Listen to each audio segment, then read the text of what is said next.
Bienvenidas, bienvenidos a la Torre de Don Borja. Gracias por acompañarnos un sábado más para participar en uno de nuestros encuentros. Hoy os hemos invitado para pues que escuchemos a Jordi Galí para esta conversación con la que clausuramos nuestra exposición de la madera al poliéster, el viaje moderno, una exposición que nos ha acompañado a lo largo del último año y que habla de ese viaje a la modernidad que se produjo en España a mediados del siglo pasado. Aprovecho para dar las gracias a Juan Castro y a Juan Mújica, que aportan el mobiliario a la exposición, que con tanto cariño han preparado y también por su implicación a lo largo de este año en todas las actividades que hemos organizado. De Juan Castro y de Juan Mújica ha sido la idea de que esté Jordi Galí con nosotros, porque Jordi refleja bien ese salto hacia la modernidad que se produjo en España a mediados del siglo pasado. Tenemos en la exposición algunos de los muebles que diseñó, los podéis encontrar en planta baja y que reflejan muy bien esa transformación que se produjo en nuestro país. Jordi no solo fue testigo, sino que fue protagonista de una etapa fascinante, compleja y difícil a veces, y hoy pues hablaremos de todo esto a lo largo de la próxima hora, porque Jordi ha tenido una dilatada trayectoria como artista, como diseñador, como interiorista a lo largo de muchas décadas y es algo que va mucho más allá del diseño de muebles. En primer lugar, Jordi, muchas gracias por acompañarnos. Has venido desde el Empordà, desde Cataluña, para estar aquí en la Torre de Don Borja. Muchas gracias por aceptar la invitación y por estar aquí con nosotros. No, iba a dar las gracias a todos vosotros también yo. Me ha sacado la palabra. A toda la organización de la Torre, que es magnífica, y sobre todo al arqueólogo de mis piezas, Juan, que requiere un homenaje para mí, porque me ha despertado una memoria oculta. Nos contabas ayer que muchas de estas piezas que están aquí tú ni siquiera las conservas, que tienes muy pocas cosas, ¿no? Tengo De esa nada, época. absolutamente nada. Todo el container fue. Quizás a veces hacemos las cosas sin pensar en la trascendencia que va a tener después, ¿no? Siempre. Yo nunca pienso en la trascendencia, pero nunca. Y como te conté un poco ayer, siempre pienso en el futuro, el presente y un poco el futuro. Pero el pasado no me interesa para nada. Una cosa curiosa. Pero yo creo que pasa mucho a los artistas esto. O sea, cuando creas es el momento y luego ya te desentiendes completamente porque ya estás en otra cosa.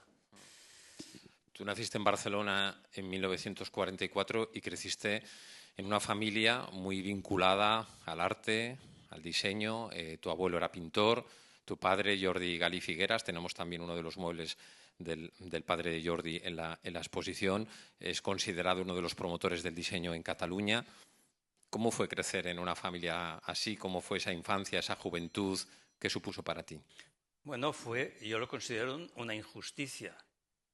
Porque es que te toque nacer en un sitio y tengas este privilegio es injusto completamente. Tendría que ser para todo el mundo igual. Pero yo tuve esta suerte, realmente tuve esta suerte, empezando por mi abuelo, que fue profesor de Miró y fundó una escuela. Y la rama artística empieza con mi abuelo. Y mi contacto con el arte fue solo nacer. Ya en casa había un piano, mi padre daba conciertos casi, todo eran libros de pintura, estaba todo envuelto. O sea, para mí ha sido tan fácil que me da vergüenza. Y luego los amigos que pasaban, los amigos de tu padre que pasaban por allí, Los claro. amigos de mi padre empezaron, claro, yo era un chavalín y ya venía Joan Brossa a casa, Quino Bar, Carlos Santos, todo el mundo estaba en casa. Oriol Buigas, lo recuerdo, que mi hermana era una adolescente y ya empezó algo allí. ¿Qué aprendiste de tu padre? He leído en algún sitio que consideras que trabajar en el estudio de tu padre fue mucho mejor que la universidad. Hombre, Tú estudiaste arquitectura técnica en Barcelona. pero muchísimo mejor, ¿Qué vaya. aprendiste de tu padre y también en qué te diferenciaste de él? Aprendí, a ver, yo primero de todo empecé, me acuerdo siempre, calcando letras para planos. Y claro, ya te empieza a meter en un mundo desconocido completamente, que es el de las letras que nunca habías pensado. Y empecé por aquí en el estudio. Y me fui metiendo, y me formó, pero bueno, ha sido mi base en el diseño y en el interiorismo. Ha sido magnífico. Y claro, ¿qué diferencia ha habido? Pues mucha, porque son dos generaciones y solo por el hecho generacional es muy distinto todo. El tipo de clientes que tuvo mi padre y los que he tenido yo. Nunca me negué yo, siempre me negué a coger un cliente de mi padre. Me daba, estéticamente ya no me gustaba. Tú en 1961, tenías 16 años, en el garaje de casa creaste tu primer taller de pintura y en esa misma época empezaste a trabajar de delineante en el estudio de tu padre. El arte y el diseño han ido contigo de la mano siempre. ¿Te consideras más artista que diseñador, más diseñador que artista? ¿Las dos cosas se funden? Cuéntanos un poco. A ver, mi base ha sido el arte. Es mi base de fondo, mía, es el arte. A partir de aquí he construido y me he aprovechado de este fondo. Entonces, a ver, empecé a pintar yo a los 16 años, como tú has dicho, en el garaje. Y también, paralelamente, empecé en el estudio. Pues que más a más entré a la universidad y me apunté a un premio universitario de pintura. Muy tímido fui con mi obra y la dejé allí. Total, que estaba Alexandra Cirici en el jurado y me dio el primer premio, 25.000 pesetas. Y cogí un avión y me fui a París, porque tengo formación francesa. Yo estudié el bachillerato francés hasta el segundo o tercer año de bachillerato, conjuntamente con el español y conjuntamente con piano. Entonces acabé un poco saturado de tanto estudio. Y soy muy francófilo, gracias a la educación. Y en esos años 60, de momento, compaginas las dos cosas, ¿no? Por un lado, empiezas a trabajar como diseñador, pero estás muy involucrado en la cultura de Barcelona de esos años, ¿no? Experimentas con eso que se llama el arte pobre, el arte efímero, te conectas a mucha Esto gente. Ya es un poco más adelante ya, porque los inicios en el garaje no tenía contactos yo con nadie, casi solo con personas mayores como Guinovar, como Juan Brossa, todo esto sí. Pero cuando me independicé en mi casa, ahí empezó mi vida real, y con mis amigos, y fue la época que ahora saldrá por el vídeo que he montado, de la habitación negra. Háblanos de esa habitación negra. Que la habitación negra tuvo mucha importancia. O sea, mi casa se transformó en un centro de reuniones y cada noche no sabías cómo acabaría, porque eran las 3 y las 4 y aún había gente en mi casa, gente que a veces ni conocía. Entonces, un día decidimos con Ebru, en aquella época era Albert Porta, en aquella época Zush, ahora es Ebru, y un pintor importante en Cataluña. Y decidimos pintar todo en negro, que no nos interesaba el exterior para nada, moqueta negra, techos negros, cristales negros y solo luz ultravioleta dentro de la casa. Y empezamos a pintar con luz ultravioleta, con pintura fluorescente, y todo flotaba por la habitación. Íbamos al servicio de estación a buscar hilos fluorescentes y los colgábamos y todo pasaba dentro de aquella habitación. Fue una habitación mágica. Ya fue la época que yo empecé a importar música de Estados Unidos, porque yo estaba suscrito a la revista Jazz Magazine, porque fue una época que el jazz para mí fue muy importante. Empecé por el free jazz, que fue una época deconstructiva de la música, y después fui avanzando. Me equivoco. Yo empecé con la música clásica en mi casa, en el piano de mi padre, a los 6 años. Recuerdo que mis padres se sorprendían porque yo, por la radio, pero era época de radio, cuando tocaba Bach, señalaba y decía Bach, a los 6 años. Y se quedaron un poco sorprendidos. Por esto Bach siempre ha sido un poco el centro de mi vida y me ha hecho menos nihilista. Ayer me comentabas que eres diseñador, interiorista, artista, pero que el centro de todo para ti es la música. El centro ha sido la música siempre. ¿Por qué? Ha girado. ¿El por qué? Pues, no lo sé, son cosas mágicas. Pero yo sin música no sería nadie. La utilizo para todo, sobre todo para pintar ahora. ¿Pintas con música siempre? Siempre, siempre. Lo que pasa es que ahora ya estoy en el periodo final cerrando el círculo. Estoy con la música clásica otra vez, que es con la que empecé. Volvemos a la habitación negra. ¿Cuánto duró aquella etapa? Oye, ¿de qué tamaño era la habitación? Porque pasaba tanta gente por allí. ¿Cómo era esa habitación? Primero fue la sala de estar de la casa. Mi hijo de 3, 4 años andaba a gatas por ahí en medio también. O sea, fue una época muy convulsiva, ¿eh? Y un día subí, porque era tan descontrolado lo que pasaba allí dentro, que un día subí a la habitación, yo ya eran las 4 de la madrugada, me fui a lavar los dientes, abro la luz del baño y veo un chorro de sangre en todo el cristal. Y dije, aquí se acaba todo. Y se acabó. Al día siguiente no vino nadie. Esa es la época en la que se os ocurre Primera Muerte, la primera pieza de videoarte que se hizo en España. Háblanos un poco de esa pieza audiovisual. Sí, claro, aquí coincidió, yo estaba súper informado de lo que pasaba en Estados Unidos, coincidió con los vídeos y las películas de Andy Warhol. Una persona durmiendo, filmándola durante 7 horas. Estaba apasionado por todo este mundo. Y un día andando por la calle me veo en una casa muy conocida de Barcelona, alquiler de vídeos, de cámaras de vídeo. Hablamos de finales de los 60. Sí. Alquiler de cámaras de vídeo. Digo, ostras, magnífico. Pues vamos a hacer un vídeo. Lo expliqué allí dentro. En casa estaba Zush, en aquella época Zush, Silvia Gubern, Ángel Jouvet y yo. Y no vivíamos juntos, pero durante el día trabajábamos. Cada uno tenía un rincón en la casa y trabajábamos juntos. Y lo propuse.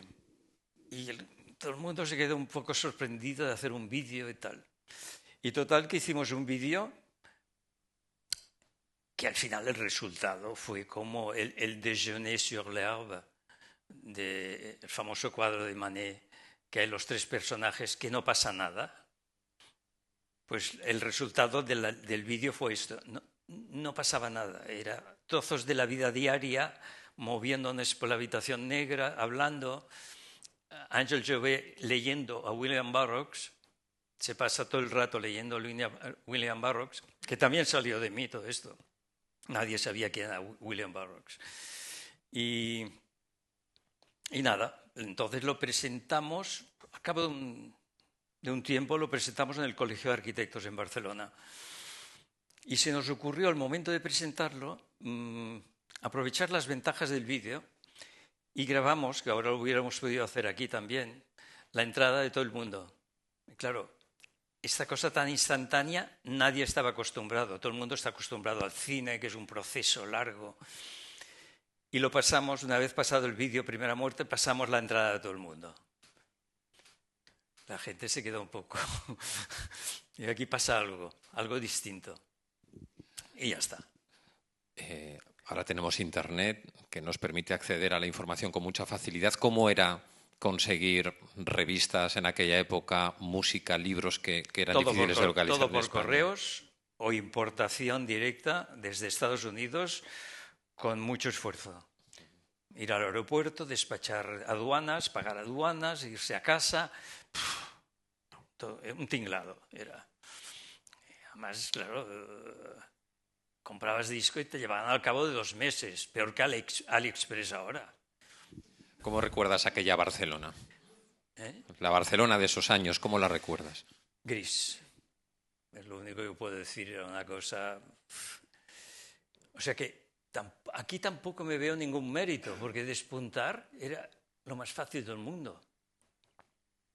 Casi, porque era todo tan gris que hacer algo un poco creativo ya estabas arriba. Y es la sensación que tengo, vaya.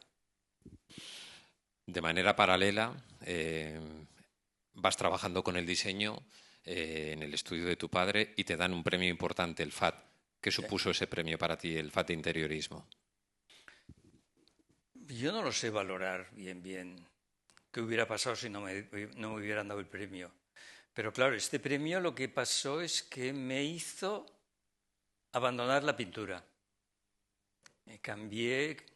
Intelectualmente cambié completamente el rumbo, porque me vino una cantidad de trabajo hasta el 2010 que yo no he parado, no he vivido casi. Ha sido como un paréntesis en mi vida, no tengo sensación de haber vivido. Y ahora, al llegar a Ampurdán, he vuelto a reprender una cosa del pasado, de mi pasado, y es maravilloso. En ese pasado, antes del premio FAT, ya tenías relación con intelectuales de la época en Cataluña, ¿no? ¿Tú con quién te relacionabas en aquella época? Que yo recuerde, sobre todo, de pintores pocos, porque me interesaban más los literatos. Encontraba mucho más información en la literatura, en la poesía. Los pintores no me interesaban, la verdad. No me interesaban. Era un diálogo poco sordo todo. En cambio, cuando conocí a Carlos Barral, a Jaime Gil, a no sé qué más. Me decías ayer, a Goytisolo. A Goytisolo, a José Agustín. Claro, todo esto me llevaba un espacio para mí riquísimo. En cambio, la pintura, la gente que pintaba, no. Gente muy cerrada. No me interesaba tanto. Quien me interesó realmente fue Dalí. Pero esto ya fue... En los años 70. En los 75, yo diría, no lo sé, bien. La noción del tiempo la estoy perdiendo. Y ¿cómo fue tu relación con Dalí? el contacto con Dalí fue espectacular. En mi vida me ha marcado mucho. Hay un par de anécdotas muy buenas, que es, por ejemplo, cómo lo conocí. Él estaba escribiendo Confesiones inconfesables y quería que se le reconociera más como escritor que como pintor en aquella época. Y reunió a una serie de literatos de toda la parte literata de Barcelona. Hizo una cena en el Ritz. Y un amigo mío me llama, me dice, ¿te gustaría venir al Ritz, una cena con Dalí? Digo, encantado. Llegué, mesa redonda de 3 metros de diámetro, unas 20 personas, con los Barrals, con todos estaban allí. Y estaba sentado Dalí y Amandalir al lado. Que, por cierto, Amandalir, Dalí decía, es un travesti vietnamito nacido en Perpiñán. Tenía su gracia. Y, bueno, empieza la cena, al lado piano de cola, americano, película de los 50, y llega el momento de los postres y traen un centro de frutas brutal en medio de la mesa. Tal. Y Amanda coge una naranja, yo la tenía enfrente completamente, y me hace... Y yo estaba hablando con el de al lado y hago ¡paf! Y cojo la naranja. Dalí se levanta y dice, le nombro acompañante de Amanda. Thank you. Total que, claro, con Amanda, imagínate todo lo que te puede pasar, porque fue extraordinario toda la experiencia con ella y a partir de aquí me empezó a invitar cada vez que venían a Barcelona, me llamaba Amanda, oye, que estamos aquí, vennos a ver, y viví muchas cosas con Dalí. Pero tú te tenías que hacer un poco el enamorado, me decías ayer. Perdón. Te tenías que hacer un poco el enamorado. Yo me tenía que hacer el enamorado de Amanda, claro, porque si no, no me llamaba más. Y bueno, lo supe hacer bastante bien. Lo supe hacer bastante bien, porque la historia duró como 2 años, así que me llamaban siempre. Y recuerdo una anécdota que es para mí es la número 1, que es me invita Amanda a ir a Cadaqués a la casa de Dalí, pleno mes de agosto, una maravilla de tiempo. Llego a Portlligat, entro en la vivienda y me dice, ven que vamos a saludar a Dalí, que está pintando. Y digo, vamos. Me encuentro un estudio que era un poco más grande que esto, con un personaje en el centro, que era su hermana, con una ropa de seda azul turquesa violeta, maravillosa, dando toda la vuelta, y acababa en ella el centro de la habitación, de pie, así. Y Dalí con un cuadro, con un paisaje raro, porque era el principio del cuadro, estaba mirando a su hermana como modelo y pintaba una ermita. Lo encontré, bueno, es una imagen que me ha quedado. Digo, esto es el surrealismo. Después, más anécdotas, muchas más. Una fiesta que ya te conté ayer también, una fiesta también en Cadaqués, no sé si fue el mismo año o el año siguiente, que no sé por qué fue la fiesta exactamente. Y era mesa en el patio de su casa, una mesa larga así, llena de ramas de olivo, y arriba 3 gitanos, guitarra y bailadora. Empieza el concierto, se va moviendo toda la mesa, todo. Amanda iba por el muro que cierra el patio, que iba teniendo todo de agujeros, y por cada agujero enseñaba una parte de su cuerpo. Por una salía un pecho, por otra salía la espalda, se movía, iba por otro sitio, salía otra parte del cuerpo. Y Dalí me dice, ¿has visto? Yo me pensaba que me decía lo del muro.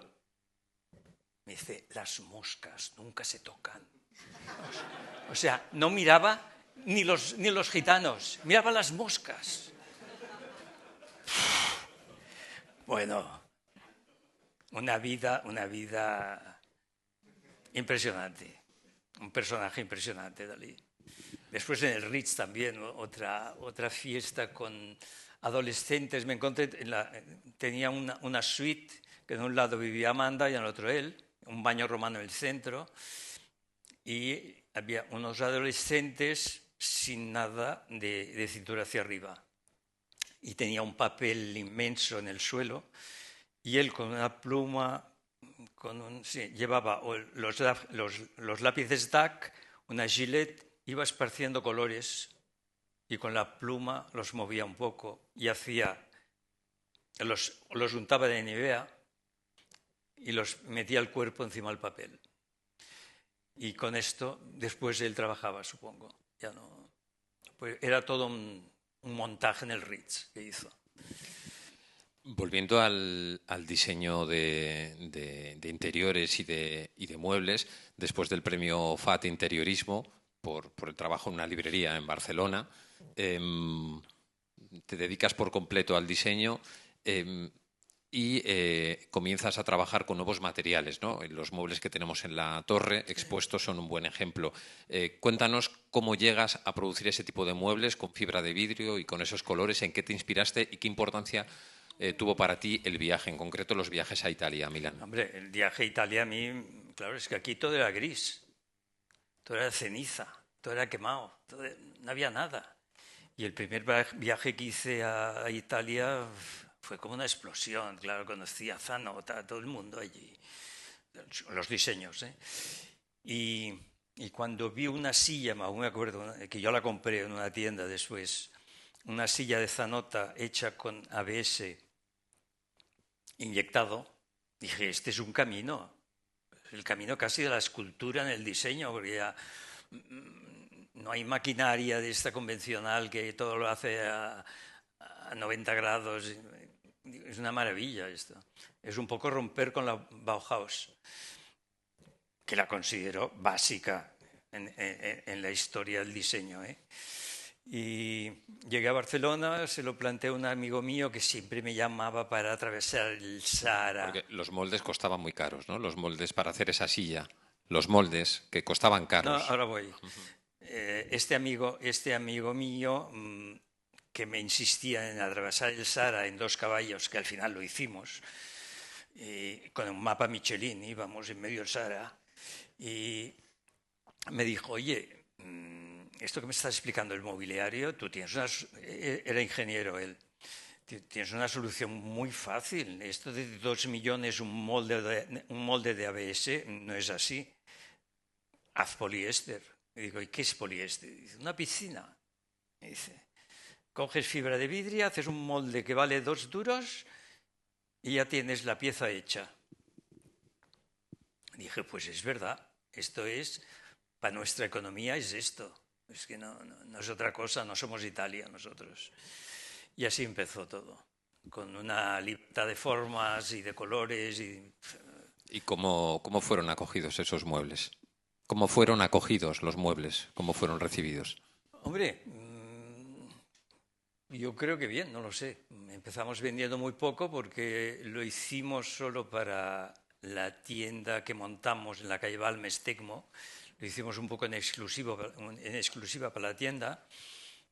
Y claro, la venta fue muy reducida, pero enseguida, que mi hermano llevaba la parte ejecutiva, enseguida nos abrimos y empezamos a exportar. Pero en España no tuvo mucho buena acogida, ¿no? Porque creasteis una empresa familiar, G3, 3 Galí, dedicada a la producción de muebles. ¿Cómo fue esa aventura? Sí, un día mi padre decidió, como que mi hermana empezó arquitectura, hacer como una marca familiar y cogió las 3 Gs de él, mi hermana y yo y decidimos montar esto. Con mi hermana colaboramos poco porque ella estaba muy centrada en arquitectura, pero claro, mi padre y yo son los que estuvimos allí cada día. Y bueno, estuvo bien porque te apartas un poco de todo el mundo, el interiorismo, de tener encargos, y el encargo te lo haces tú. Es una cosa mucho más libre. Y estuvo muy bien, una experiencia fantástica. Y luego desarrollaste proyectos de interiorismo para firmas como Calvin Klein, como... Sí, esto ya ha sido toda la Sí. historia. El paréntesis este mío. Sí. ¿Esa renuncia a la pintura te supuso algún tipo de frustración o no te costó? No tienes tiempo de frustrarte, porque es una avalancha de trabajo y de problemas y no tienes tiempo. Ya, yo la pintura la abandoné, no fui nunca más a una sala de exposición ni a un museo, nada. Fue una cosa rarísima. Y bueno, el trabajo este de la forma que lo hacía yo, que yo hacía de constructor de interiorismo, porque nadie quería pagar honorarios como constructor, cosa que sí se hace en arquitectura.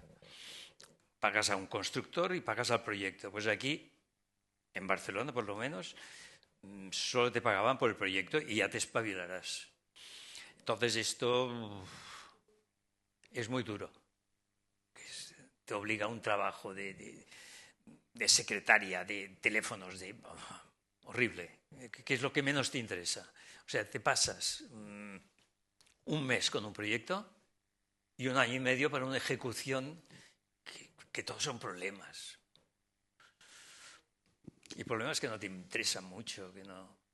De los proyectos de interiorismo en los que has trabajado, ¿de cuál estás más satisfecho? Del primero y del último. El primero, que fue la librería literatura con el premio FAT, y que estaba Federico Correa en el jurado.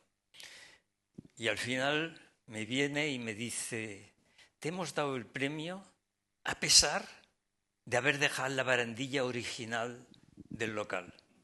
Una barandilla maravillosa, torneada de madera, de la época, que ahora es lo que nos gusta, recuperar estas cosas. Pues él me la criticó y casi no me da el premio por esto. Digo, bueno, pero agradecido. ¿Y el último? Y el último ha sido el Hotel Raval. Que el Hotel Barceló Raval, he tenido la suerte de hacer toda la obra con un arquitecto de Barceló. Y claro, esto es lo mejor que te puede pasar, porque yo tenía que hablar siempre pues, con un ejecutivo detrás de una mesa que solo miraba números y decía si le gusta o no por los números. Es frustrante todo esto. En cambio, con un arquitecto ha sido un lenguaje. Hemos estado 2 años trabajando conjuntamente con visitas de obra y con visitas al estudio, de planos. Y a veces no, es que ni dibujaba, porque él me decía, ¿y cómo esto cómo lo piensas solucionar? Yo decía, así, así, así. Dice, no, esto no es hotelero. Ya no tiraba adelante con esto. Y ha sido un diálogo tan fantástico que una vez terminado el hotel, me giro hacia mi estudio, me veo mis clientes y digo, no me atrevo. ¿Otra vez a hablar con un ejecutivo? No, y cerré el estudio. Cerraste el estudio y te fuiste de Barcelona al Empordà. Dejaste el diseño y dejaste la ciudad y te fuiste al campo. Una curiosidad, ¿cómo es tu casa? ¿Cómo es el interior de tu casa? ¿Cómo son los muebles de tu casa? En mi casa no tiene muchas referencias de diseño, la verdad es que no. Es una casa rural que rehabilité hace 35 años, que la utilizaba de fin de semana y al final me he quedado allí. Una casa muy agradable en un pueblecito del Alto Ampurdán, que son unas 10 masías agrupadas, más o menos, que se aguantan en pie, y un palacio renacentista con una iglesia románica, y que tiene una protección como el Cabo de Creus, que no puedes tocar una piedra. Claro, esto es un lujo brutal. Tú estás allí que sabes que no te verán ni una casa, no verás ni una pared de 15, ni nada. Un lujo. Pero vaya, yo soy muy urbanita, ¿eh? Y bajo a Barcelona cada semana. Con mi bicicleta ciudad la meto en el tren. Yo sin bicicleta no soy nadie. O sea, sin bicicleta y sin música no soy nadie. Te vas ahora a París en bicicleta. Vamos, en tren y en bicicleta. A París voy cada año. Tengo la alta velocidad a 10 minutos de casa.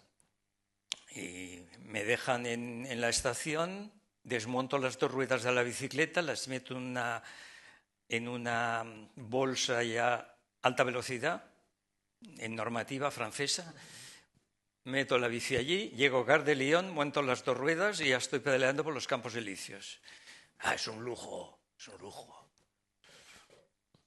Yo en Barcelona en moto, ahí, matándome cada día, las piernas, no sé si te las van a cortar o no. Decías que Barcelona, España, en esos años 60 era gris. ¿Cómo ves a Barcelona ahora? A ver, para mí Barcelona ha bajado completamente de nivel, completamente, por cuestiones políticas, puramente. O sea, creo que Madrid está mucho más interesante que Barcelona, y antes era todo al revés. Barcelona era el faro de España, y ahora no. Una cosa horrible. Antes te lo contaba a ti. Coges TV3, la pones en marcha y se te cae el mando al suelo. Que es horrible. En los museos tampoco hay exposiciones pocas. Y yo para exposiciones es París. Es que no. Desde que han abierto la Bourse de Commerce, no sé si la habéis visto en París, es una cosa espectacular. La colección Pinot, una colección particular en el centro de París, la antigua bolsa del grano, un edificio maravilloso en el centro, comprado por el señor Pino, y ha puesto toda su colección allí dentro, una colección de arte contemporáneo, brutal. Entre esto, el Palais Tokyo, una serie de puntos, un naciente de faros en París, que siempre pasan cosas distintas y nuevas, y en Barcelona todo esto no existe. ¿Cómo fue? Ahora la Pedrera parece que ha cogido un poco de inercia, con la exposición de Antonio López, súper interesante, y ahora con Barceló Barro, que Barceló a mí me gusta mucho más como pintor. Las cosas de Barro, bueno, en cambio hay barros que son como cuadros planos, muy interesantes, esto sí. Cuando se acerca a la pintura es muy interesante, para mí, una cosa particular mía. ¿Cómo fue tu reencuentro con la pintura? Estuviste décadas sin pintar, dices que no ibas a exposiciones, a museos, que no te interesaba nada, no te relacionabas con pintores. ¿Cómo es volver a la pintura? ¿Cómo fue? ¿Cómo pasó? ¿Lo pensaste? ¿Sucedió? ¿Qué ocurrió? Sí, me di cuenta que tenía cosas pendientes, que fue un corte de mi vida y que tenía cosas pendientes. Y empecé con una timidez brutal. No me atrevía ni a coger un pincel ni nada. Muy tímido. Ni no sabía por dónde empezar, Pero al final encontré un hilo que he ido tirando poco a poco, hasta llegar ahora. Que ahora ya hago, como esto de aquí, que ya juego, últimamente lo estoy haciendo así, ya juego con fotos mías y con recortes de pintura actual míos. Y hago montajes digitales. Y esto me gustaría un día enseñarlo porque no se ha visto nunca. Me lo propusieron de hacer en Mallorca, en un campo de trigo, poner pantallas, una exposición al atardecer y proyectar todas las imágenes digitales en las pantallas, pero al final con un problema de permisos no se hizo. ¿Cómo es tu estudio ahora? El estudio donde trabajas. No, ya te lo dije, sin ventanas.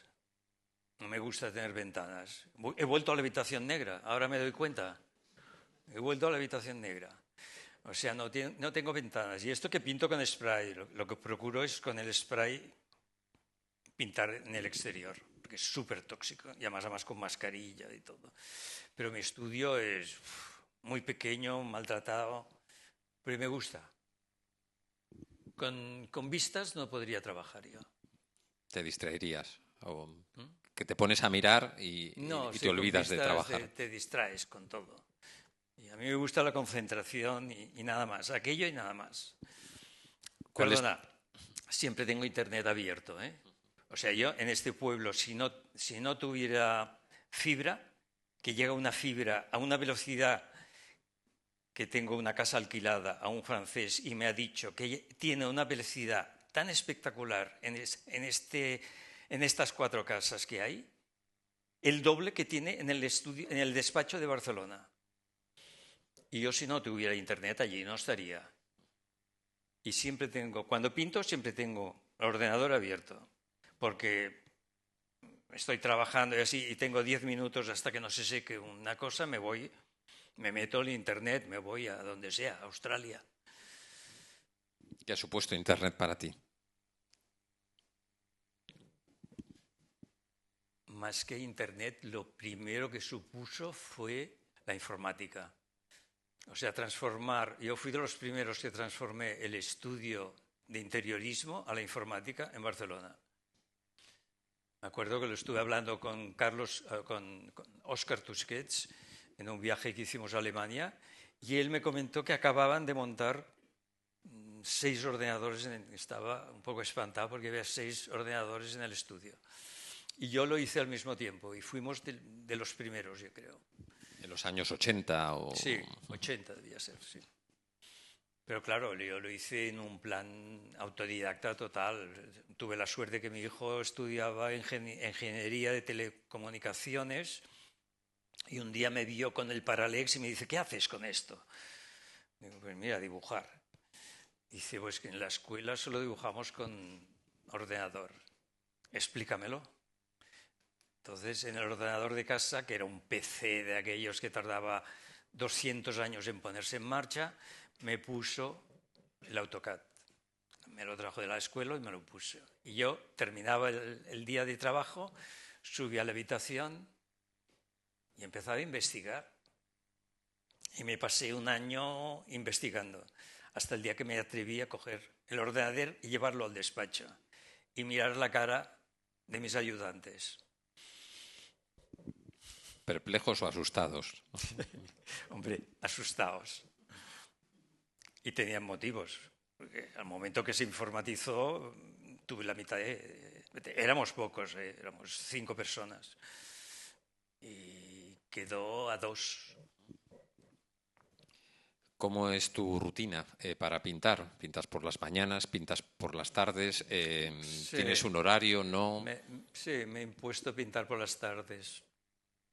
Por las mañanas hago intendencia de compras, voy a Figueras, voy cosas de estas más caseras. ¿Y tienes relación con la vida cultural de Barcelona hoy, con los escritores, con...? No. Han quedado mis amigos, Fernando Amat, 4 o 5 amigos de estos importantes, esto sí. Pero con el mundo artístico sí, con Ebru, Zush, no sé cómo llamarlo ya, se cambia de nombre cada mes. ¿Y quién más? Ahora, a través de Internet, en cambio, he vuelto a hacer una serie de lazos, pero no de gente de aquí. En Australia, en Canadá, me ha cambiado, todo el panorama me ha cambiado completamente. Barcelona ya no es importante en este aspecto para mí. Que ya se puede hacer, las cosas se pueden hacer desde cualquier sitio, ¿no? Completamente. Instagram me ha ayudado mucho. Claro, es que en un momento lo ven 1000 personas. Una exposición que la ven 200, 300. Y después se acaba y se ha acabado todo. Es importante ver las cosas que no sean digitales en directo. Esto no lo dudo. Me reclaman hacer una exposición ahora de mi obra, pero tampoco veo el espacio para hacerla ni estoy muy decidido. Pasamos al vídeo, ¿no? Sí, si queréis ponemos el vídeo y os pensáis el vídeo que ha preparado Jordi y luego si tenéis alguna pregunta. A mí sí me gustaría, vete pensándote que de los muebles que diseñaste, ¿a qué mueble tienes más cariño? Y luego después del vídeo me contestas. Los de esta época. Seguro. Pues sí, después pocas cosas he hecho más, ¿eh? En mobiliario he hecho poco yo. Pero esta época realmente para mí fue satisfactoria, personalmente. Muy bien, pues vemos el vídeo que nos has preparado. Venga. Bueno, empieza con lo último que estoy haciendo, que es estos montajes. Sí, explícanos el por qué, porque fue una propuesta tuya lo de la deconstrucción como forma de pensamiento. Háblanos un poco de esta idea. A ver si la deconstrucción, claro, ¿qué me pasó a mí? Pues que yo leí a Jacques Derrida, el filósofo francés, hace unos 5 o 6 años, y es el padre de la deconstrucción. Y leyendo el libro me di cuenta que me identifiqué con todo mi proceso. Es el que me abrió los ojos de la deconstrucción. O sea, deconstrucción no es destrucción, sino que es sacarlo de contexto todo.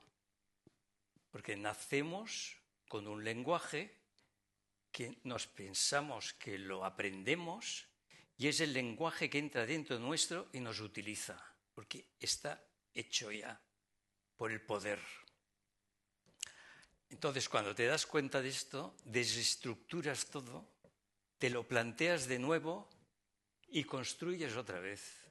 A mí es lo que me ha pasado, exactamente es esto.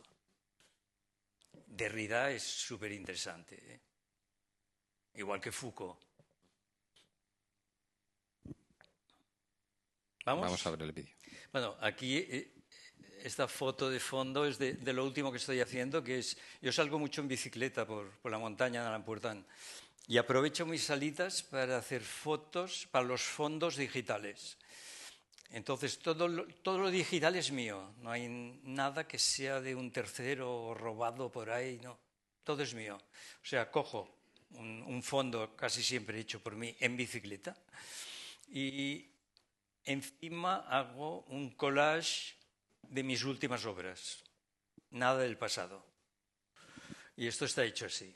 Por allí ya se ve un muro de piedra, tal, pues una foto hecha, y esto es un recorte de un cuadro mío. Y aquí empieza el vídeo.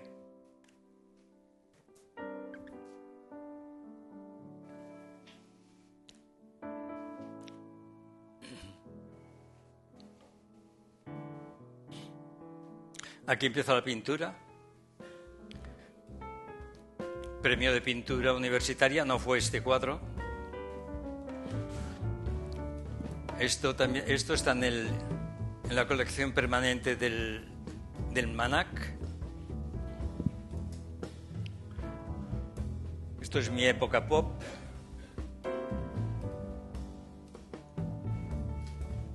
Esto también está en el MANAC, me lo compraron hace 2 años.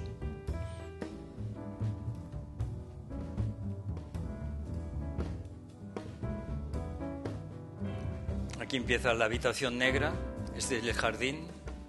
Hicimos la exposición, vino Cirici y nos catapultó. No tengo fotos de la habitación negra yo, trozos de cosas.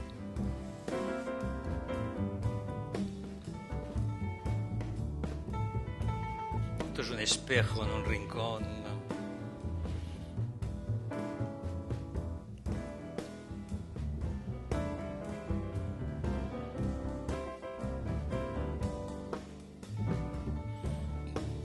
Una foto del vídeo con los que participamos.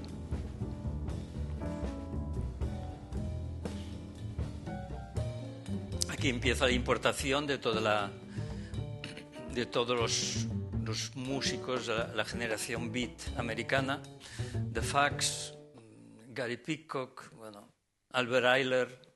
Albert Ayler fue un deconstructivista del jazz brutal, que tuve la suerte de ir a un concierto suyo en Juan Lepin, que debía ser en el 64, 65. Y para mí fue un músico que me cambió la estética completamente de la música.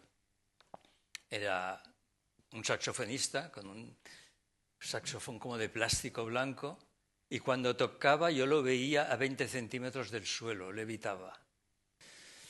Me impresionó mucho.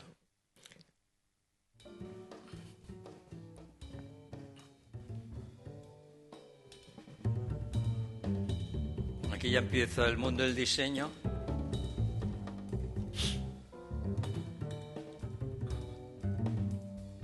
Esta es la pieza que está en el Museo de Barcelona, Museo del Diseño. Esta es la silla que está aquí expuesta.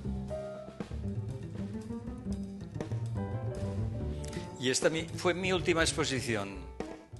Esto fue bastante curioso porque ya no pintaba yo. Y me vino Fernando Amat. Bueno, nos veíamos mucho porque hicimos viajes por el Magreb, en Túnez, en Argelia, en Marruecos, conjuntamente. Él no conocía y yo era un experto ya. Y me vino y me dijo, te dejo la sala para ti. Digo, sí, pero es que yo no hago nada ahora. Haz lo que quieras. Digo, pues haré nada. Y hice la exposición que se titula Nada. Esta es la tarjeta de invitación. Y todo de cubos de cristal con nada dentro, toda la sala.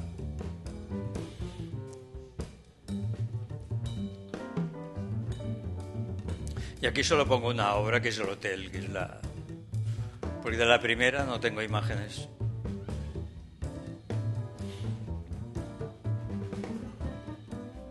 Aquí hay cosas horribles que han salido ahora como setas, como esto de aquí al fondo, cosas que van añadiendo los directores de hotel. Esto está en un barrio de Barcelona que se llama El Raval, que es bajos fondos un poco. Y la idea era hacer una isla, de aislarse un poco de esto, pero vivir en el barrio. Aquí salen mis manías de no... Tuve una serie de manías que las conservé hasta el final del proyecto, que es no poner un número en una puerta de habitación. Entonces los hice en el suelo, que esto hoteleramente no lo querían. Digo, pues si no lo queréis, dejo el proyecto. Es que yo voy por aquí. Y entonces al final lo conseguí, que son unas cajas, todo un diseño, unas cajas empotradas con LEDs, con un plástico, y conseguimos hacer estos números digitales en la moqueta. Y es muy curioso porque llega la gente al hotel y lo primero que hacen es así, porque se piensa que es una proyección.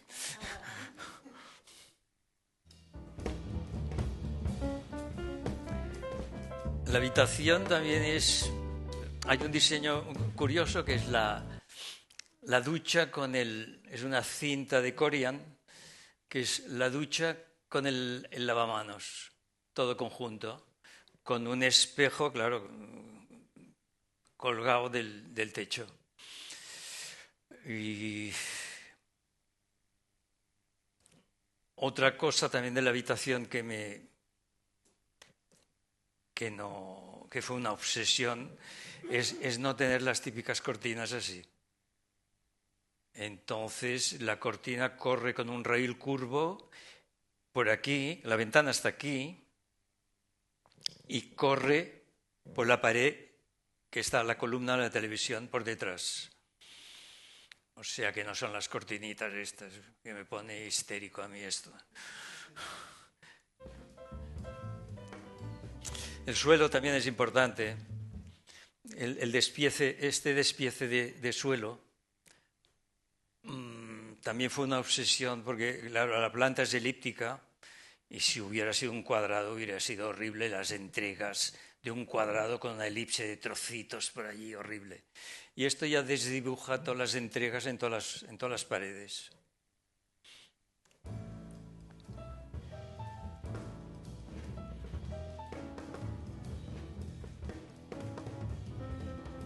Claro, todo este proyecto con el ejecutivo no hubiera sido así. Despachado con el ejecutivo.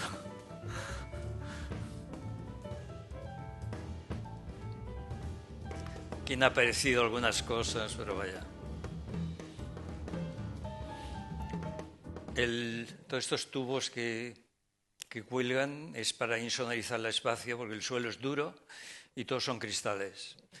Y mi obsesión es la comodidad auditiva, ya lo habéis visto. y lo hemos conseguido. O sea, con todos estos tubos queda todo muy amortiguado, con muchos problemas, porque los sprinklers y todo esto tienen que estar entre los tubos, los bomberos no lo querían. Bueno, cuando te sales un poco de lo convencional, crecen los problemas exponencialmente. Aquí ya indiqué de luz verde, la gente se piensa que, porque hay de violetas y rojas y verdes, se piensan si está ocupada la habitación o no. Todo el mundo lo pregunta cuando es violeta y cuando es rojo, y no tiene nada que ver. Esto indica el color que te encontrarás que predomina en la habitación interior.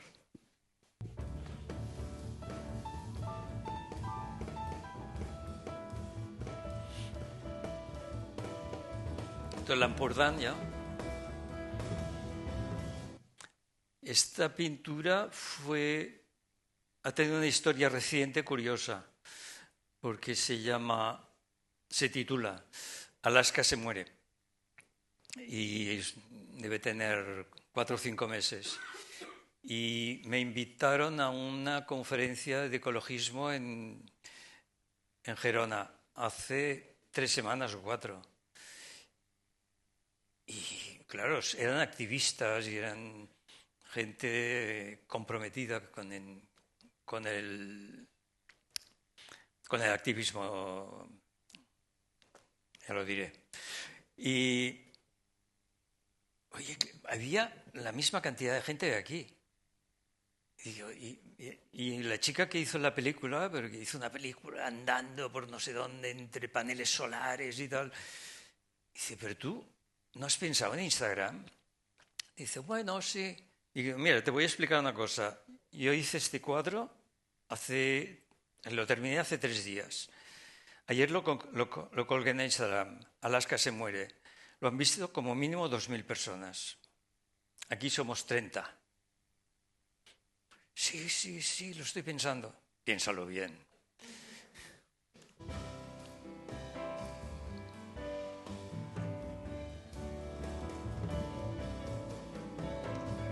Esto es un cuadro muy sentimental para mí. El año pasado murió mi hermano escalando y cuando recibí la noticia estaba terminando esto. Y vi que había pintado la muerte con la urna, una cosa impresionante, me ha quedado. Bueno, cosas personales.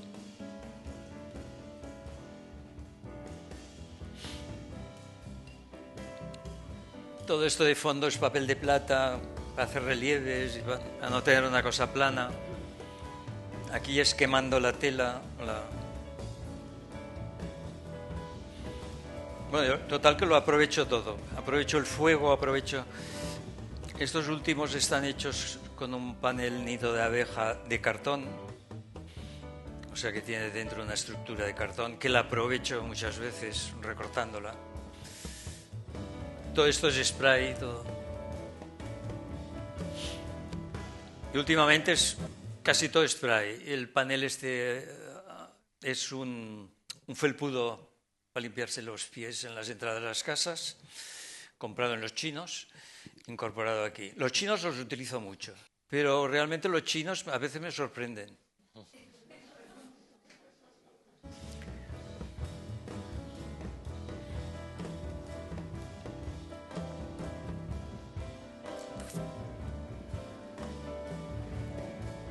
Aquí hay collage, hay de todo. Y mucho spray, mucho spray. Este es prácticamente todo spray, menos esto de aquí abajo. Y aquí empieza el collage ya. Bicicleta collage. Aquí se ve perfecto un paisaje del Alto Ampurdán, con un cuadro mío que lo represento con un caballete como si estuvieran expuesto y dibujando con spray encima. Pero me gusta que sea muy efímero esto, que no se pueda colgar en un museo. Me gusta. Es antimuseo. Esto igual. Es un fondo también del Ampurdán con 2 pinturas mías, les pongo caballete. Y hago mi exposición.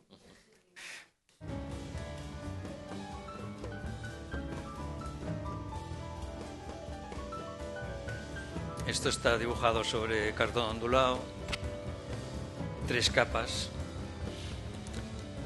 Esta es otra exposición, un paisaje que parece nevado, pero es que es trucado por mí, con blancos. Son 3 cuadros distintos, estos 3 existen físicamente. Y este también, el 4.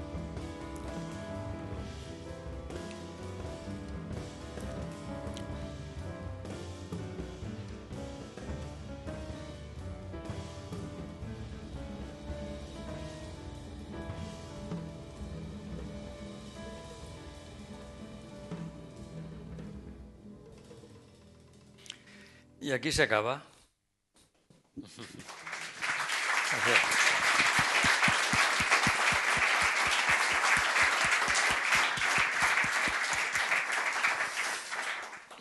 ¿Alguien tiene alguna pregunta para Jordi?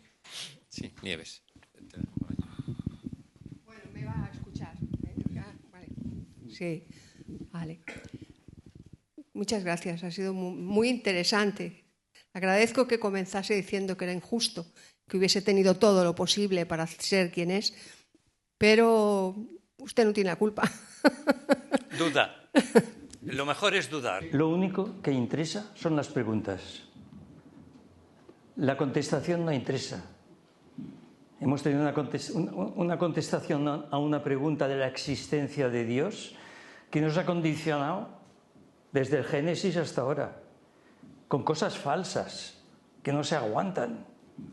O sea que puede ser verdad, puede ser mentira, lo que digas a una pregunta. Lo importante es la pregunta. Es la gran pregunta es la filosófica, que es la pregunta. Es lo único que interesa. La respuesta no interesa, porque puede ser falsa, puede ser todo una respuesta. Entre el Barcelona gris que conoces y la decadencia que dices que hay ahora en Barcelona, ¿qué hubo? Claro, coincidió con mi época de trabajo. Antipintura, antiarte. Tampoco lo puedo explicar mucho, ¿eh? Porque yo me alejé mucho de todo el mundo artístico, así que empecé con el interiorismo y con el diseño. Pero ha ido decayendo y sobre todo últimamente con el nacionalismo ha sido hundir Cataluña. Perdón, si hay alguien nacionalista. Más preguntas. Quería preguntarle cuál es el futuro inmediato, si hay alguna idea novedosa que sea un poco ruptura de lo que actualmente está. A mí lo que me interesa mucho ahora es lo digital realmente. Tener la oportunidad de poderlo enseñar de una forma un poco digna, que no sea con un ordenador o con un teléfono. Esto es lo que realmente me motiva ahora. Tú, a la inteligencia artificial y a estos discursos un poco apocalípticos vinculados a toda la tecnología, no le tienes miedo, ¿no? Yo me he vuelto, yo soy un defensor de la inteligencia artificial, pero sobre todo por todo lo burocrático. Cuando entras en un banco y una persona te recibe y tiene que buscar la pantalla y no sé cuántos, y yo no sé si lo encontraré por aquí, perdona, que estoy consultando. Pero todo esto se ahorrará, todo esto. Pero para mi trabajo, yo creo que contra más manual, mejor. Por esto hago los collages digitales con cosas manuales, que es lo que me interesa, hecho por mí. Pero que lo haga una máquina, no, para mí no tiene interés.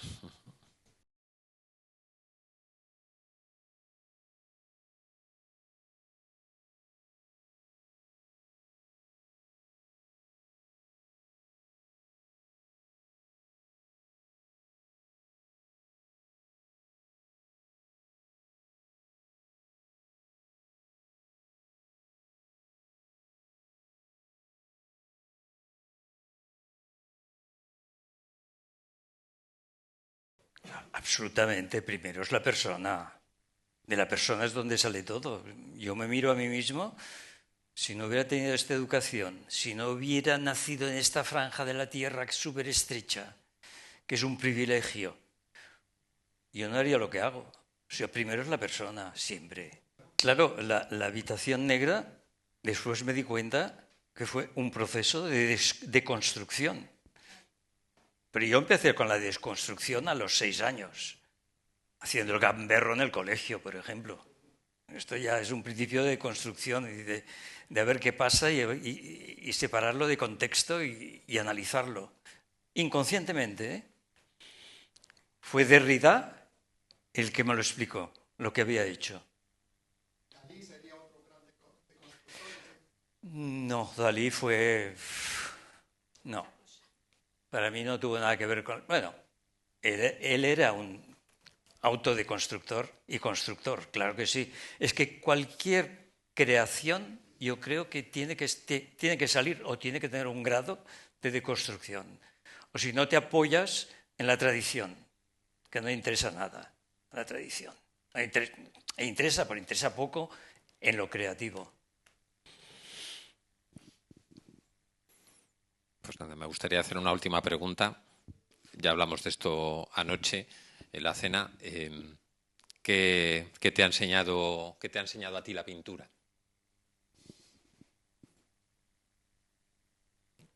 La pintura, a ver.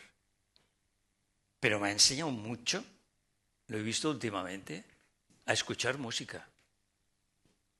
Es increíble. pintar con música. Pues que te sale por los poros y se transforma por allí. En mi caso, ¿eh? Entonces ha dado un valor a la música brutal. Porque el colchón creativo y así ya está allí siempre. Ahora pintando me apoyo en él. Pero claro, la música para mí ha sido otra forma de escuchar música, mucho más rica. Yo cada noche me paso 2 horas con mi tele de 1,5 metros o 2 metros, con un pianista o una orquesta, 2 horas escuchando música. Es como el centro de mi vida ahora. No soporto hacer deporte con música y todas estas tonterías, no las soporto, ¿eh?